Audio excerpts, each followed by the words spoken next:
I promised everyone a story, and for whatever reason, I pressed the wrong buttons this morning, and the thing got cut off. But here we go. Story. It has vaguely to do with Shavuot also. Tomorrow I'll tell a story really about Shavuot. At the time of the Tzemach Tzedek, he was the third Rebbe of Chabad. So there was one person, one of the Chassid, a follower of his, that his job, he had a family, and how he made money, he made his living was that 3 or 4 times, whatever, a year, he would travel this old road through the forests to the nearby town. It was like a day's ride.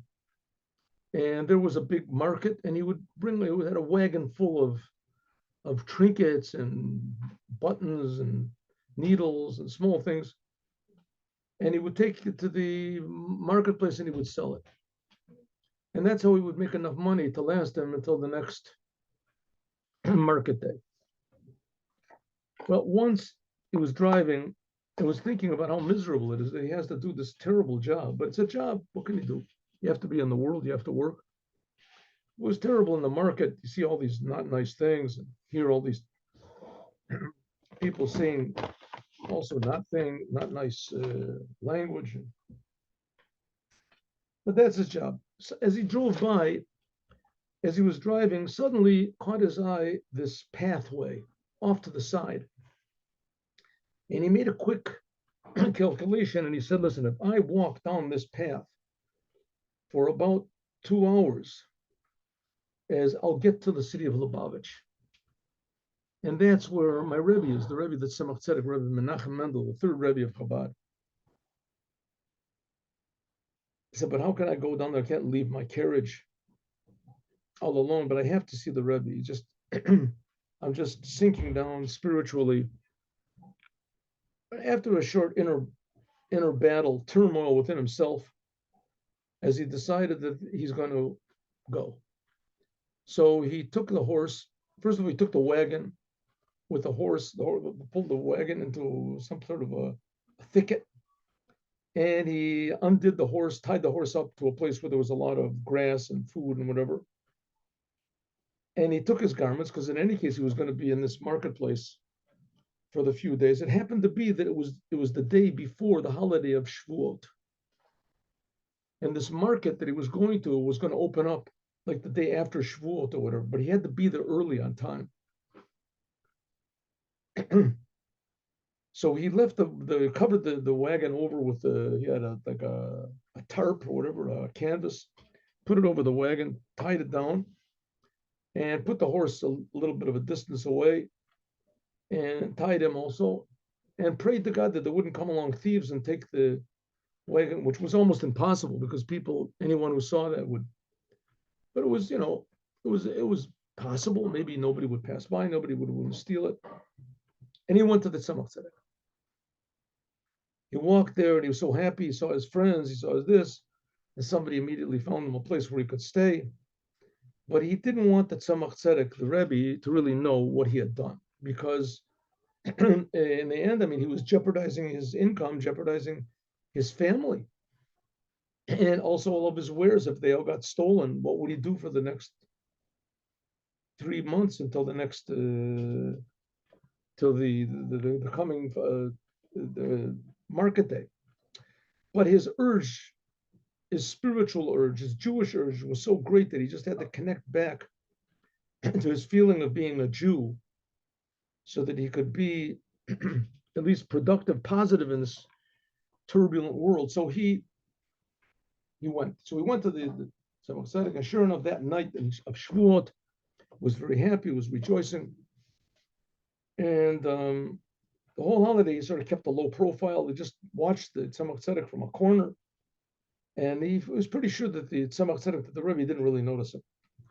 Near the end of the holiday, or perhaps it was after the holiday when he was just packing his stuff back up to go, as the Tzemach Tzedek said to him, sent a messenger to him and said that he wanted to see him. And so he wanted to see him, and he said to him, it's a good thing you came here. It's a good thing you came here. I understand you're looking for a new work. And he said, yes, it's true, Rebbe. I really am. I really hate what I'm doing. And, it's really very difficult for me. And I have to be in the marketplace and see these terrible things and think these terrible things. And the income is really not that good anyway. I don't make that much. I'm just barely getting by. So the Rebbe said, okay, I'll tell you what to do. The first job opportunity that you get, the first offer you have for work, take it. Makes no difference what it is, take it. So we said, okay. And he said, and I bless you that everything should be all right. You shouldn't lose by the fact that you came here. Good. So he goes back, and sure enough, after he's been there for 2 days by the Rebbe, and he comes back, and he finds to his great, happiness that his wagon is still there. It's still covered over, and the horse is happy, eating. Nobody stole it. He gets the horse, hitches it back up to the wagon, and he hears someone yelling out, "Excuse me, sir, excuse me." He turns around, and there's a very sort of a well-dressed person, looks like a servant, looks like someone who's a servant of somebody else. And he says, my master would like to talk to you. Could you, where's your master? He says, over there, see that big coach over there. And so he goes over to the coach, says, yes. He said, listen, I'm the Paritz, I'm like the baron in this whole area. Is that belongs to you? He said, yes, it does. He said, well, I mean, I've sent my men over here to watch over this. First of all, we thought that maybe you had been killed. Somebody, and so we looked all around in the forest. We saw the horse was tied up. The wagon was here. Who does a thing like this? Why would you leave your wagon there? What happened? I mean, are you mentally stable? Whatever. So no, to tell you the truth, I had to see my Rebbe. I had to see him. What do you mean? It was so the Rebbe? He's like, like Moses. He's like he's an inspiration. Jewish people. He keeps me happy and keeps me, connected to God and to my purpose in life. And he said, you mean you left all of your goods here just because you wanted to see this spiritual leader that you have? He said, yes. Listen, you must be a pretty honest person. I have a job offer for you. He said, I'll take it. I said, but let me tell you what the offer is. There's a hotel. I own a hotel. It's right on the crossroads. It's a big building, but it's abandoned. I had a few managers that they didn't really know how to manage it properly, and they misused the funds. And I'm looking for somebody honest to take it. So I want to show you the place. I don't have to see the place. I'll take it. So what type of a thing is that? So my Rebbe told me that I should take the first offer that I have. I said, okay, listen, let me just show you the place. It's not far from here. Take your wagon. You have any place to go with your wagon? No. So he goes with him, follows in the wagon. It's like a half an hour drive.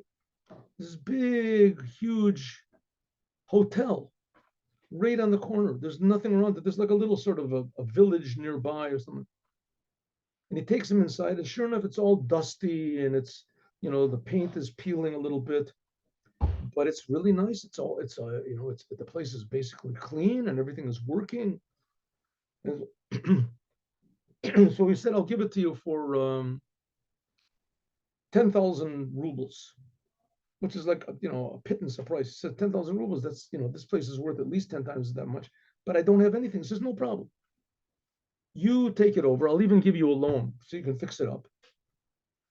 And, but maybe you'd like to go and talk to your wife about this. So, no. My Rebbe told me to take it, and that's it, I'm taking. He said, okay, I'll give you a loan that you can fix it up, and you can do whatever is necessary. And then when you make the money, if you do make the money, then pay me back. But meanwhile, this place belongs to me, and I'm not doing anything for it, So, okay, no problem. So sure enough, this baron sends his men there, and they paint the place and they fix it up, and the baron pays for everything, and he keeps the how much it is, another, let's say 10,000 to fix it up, and 10,000 for to buy the rights to the place, and he agrees that he's going to give the baron 10% every month or something like that. And he opens up, and the first day that he opens up, it takes him about a week for people to hear about it, and the place just becomes packed. It becomes packed, the word gets around, and the food is good, and people come, and it's filled up, and he has to turn people away.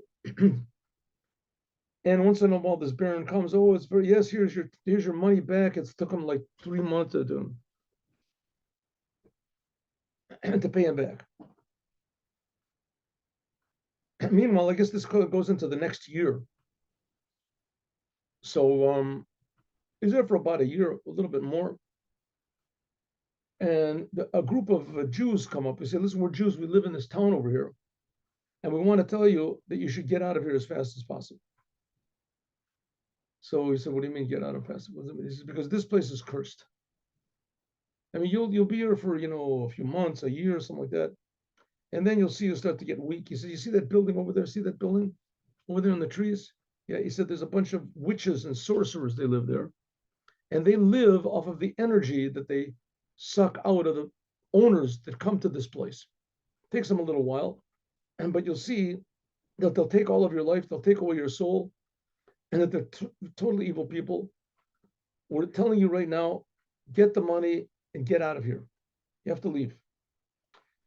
So he says, "Really? Yeah." And they'll listen, we can give you a whole list of people that were here and that they died suddenly, and we know these people are sorcerers, they're witches. And he said, "But my Rebbe told me that I should take this place." He said, "Listen, we don't know Rebbe, we don't know what you're talking about, but we're just warning you. That's all. You do what you want to. We can't force you." But so sure enough, so he's there, and sure enough, he starts to feel weak, and he gets a little bit weaker and weaker. Now I don't know, according to the story, if this happened like a year later or it just happened a couple of weeks afterwards, right? And he hadn't paid back yet, or maybe he did pay back within the first month. Anyway, so he's feeling weak. He's feeling weaker and weaker. And he starts to realize that this curse maybe is taking place because he calls doctors and everything and nobody can help him. And he finds that he's sleeping like 20 hours a day, 22 hours a day. And so finally he tells one of the servants that's there to please put me in a wagon and take me to the Rebbe. I have to get a blessing from the Rebbe. I don't know what's going on. So sure enough, they go to the Rebbe. And when they get to the Rebbe, it's the Torah portion that they're reading is Parshat Balak.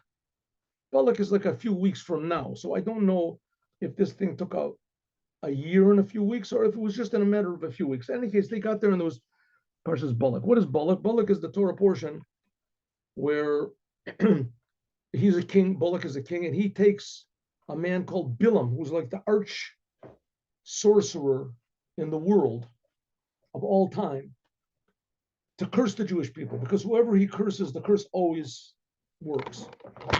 Excuse me. So Bilam takes this Balak to curse. I'm sorry, Balaam, King Balak takes Bilam to curse the Jews. But it ends up that God transforms all the curses to blessings. And in fact, the clearest prophecies about Mashiach come from this evil Bilam's mouth. Okay, so back to our thing. He gets to the Tzemach Tzedek, and when he's there, he just is sleeping the whole time. He just can't. In the daytime, when they start to pray in the big synagogue, so he asks his servant to please to take him over there. So they take him over. He gets a couple other people, and they put him on a chair or whatever, a wheelchair. I don't know if they had wheelchairs back then. Anyway, they took him, and they bring him into the Tzemach Tzedek's synagogue. As soon as they get in to the Tzemach Tzedek synagogue, they're reading the Torah. They get there in the middle of the reading of the Torah. This is on the which Aliyah, on the fourth person being called up. As soon as he comes in, the Tzemach Tzedek, he used to read from the Torah himself. As soon as this Chassid comes in, and he's already like 95% dead, and he just has no energy, as the Tzemach Tzedek calls his name, Yamod Zelig ben Shlomo, right? That's his name. And everybody says it must be Zelig ben Shlomo. Says, yeah, the Tzemach Tzedek called you up. So he called him up for an Aliyah, and he's standing there for Aliyah, and he reads one of the curses transformed to blessings that Bilam says. And one of them is these words, Ki lo nachash b'Yakov, lo kesem b'Yisrael. That sorcery does not work against Jacob, and magic, evil spells don't work against Israel. That's what he said. Ki lo nachash b'Yakov, lo kesem b'Yisrael.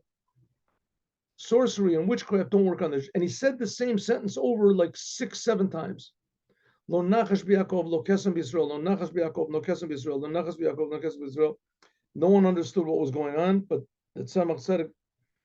That's what he said. Lo nachash b'Yaakov, lo kesem b'Yisrael.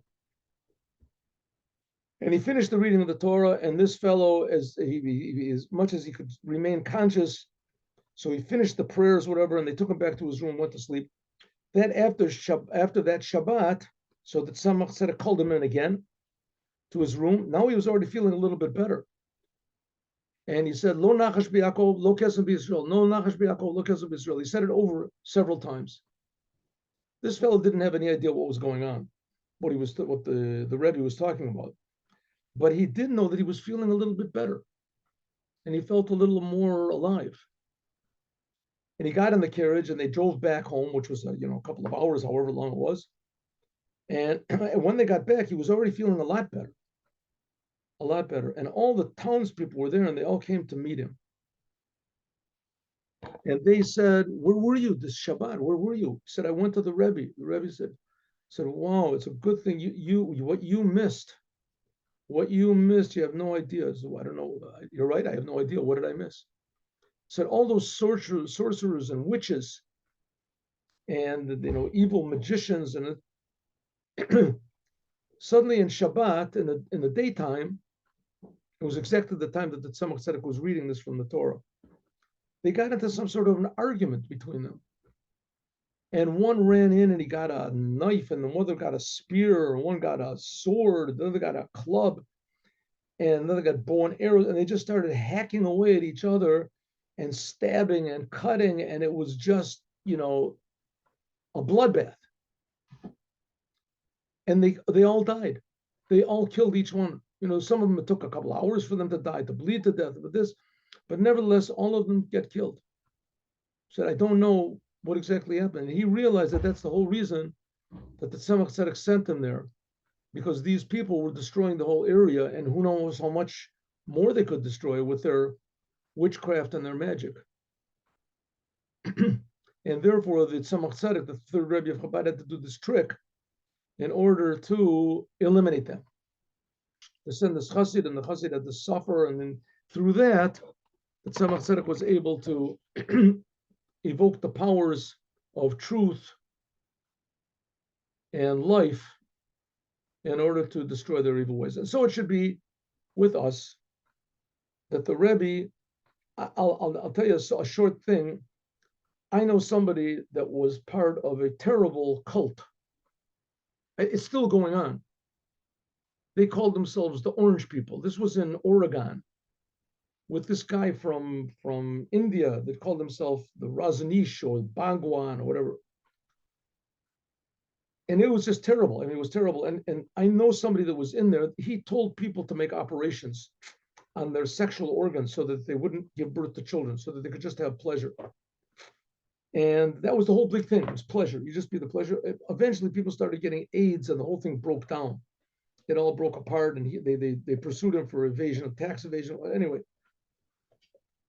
but they're still going on. It's still going on. There's some big Israeli guy that he's the head of it. Anyway, that's not the point. The point is that this person told me that this Indian guy that started the whole movement, at one time, this guy had like 30 Rolls Royces or something. He just wanted to show, his affluence, and money meant nothing to him. But in fact, money meant a lot to him.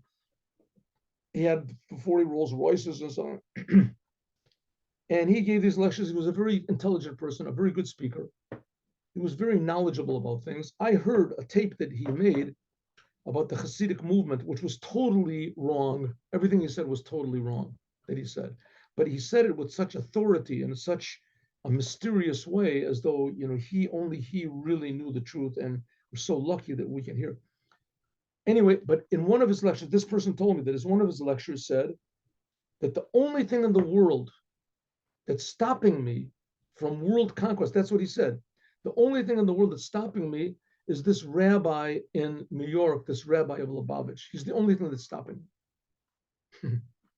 And it was, okay, I don't know, take it at whatever value you want to, but nevertheless, the powers of truth and the powers are the powers of life and power of blessing. And that is the opposite of lies and curses. And that's exactly what happened now. And that's what happened in the story that I just told you. What happened with this orange people thing. And that's also what's going to happen now. That Mashiach is going to come and simply, how do you say, evaporate all the other religions, because they don't really worship God. They worship themselves. They worship something spiritual, but it's all done for themselves. And some of them lapse into death. I mean, they're actively trying to destroy Judaism. And that's the whole idea of the story that I just told you in the holiday of Shavuot. It says in the holiday of Shavuot that they're stopped impurity from the world, that the Jews would have lived forever, just like Adam was supposed to. There wouldn't be any more death in the whole entire world if they wouldn't have worshipped the golden calf. But we know what happened. So God willing, in our generation today, now we're going to rectify that whole thing by learning the Torah, the living Torah, the teachings of the Rebbe. Come to class in the morning, and God bless you all with a happy and a successful and a meaningful holiday of Shavuot. Tomorrow, God willing, Thursday, there will be classes in the morning.